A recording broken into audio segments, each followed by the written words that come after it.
In 1991, Cameron Todd Willingham lived in Texas with his wife and 3 young daughters. He was poor. He had a rough past. He wasn't perfect, but he loved his children. One night, a fire broke out in his home. Cameron tried desperately to save his daughters. He burned his arms. He inhaled smoke. He ran back into the flames again and again. But it was too late. All 3 girls died. Cameron survived, and that made him the suspect. Fire investigators arrived with one goal: to prove the fire was arson. They ignored modern science. They relied on outdated theories, burn patterns that experts would later say meant nothing. Cameron was arrested for killing his own children. He screamed his innocence. No accelerant was found. No motive was proven. No credible evidence existed. But the jury didn't see a grieving father. They saw a poor man, a rough man, a man they didn't trust.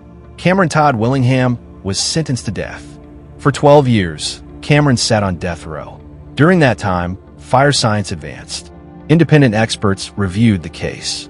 They concluded the fire was accidental, not arson, not murder.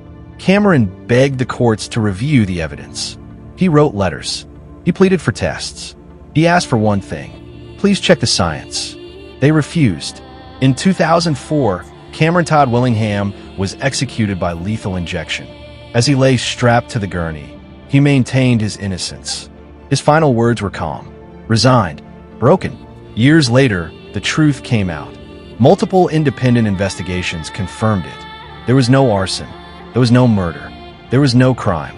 The state of Texas had executed an innocent man, a father who lost his children, and then lost his life to a system that refused to admit it was wrong. The state never apologized. No official innocence declaration was issued. No one was punished. Cameron Todd Willingham was buried as a criminal, but history remembers him differently. As a man failed by junk science, failed by ego, failed by a system that chose execution over truth. Cameron didn't die in the fire. He died because the system needed someone to blame. And once it chose him, it refused to let go.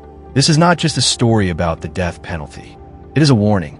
Because if the system can execute an innocent father, it can execute anyone.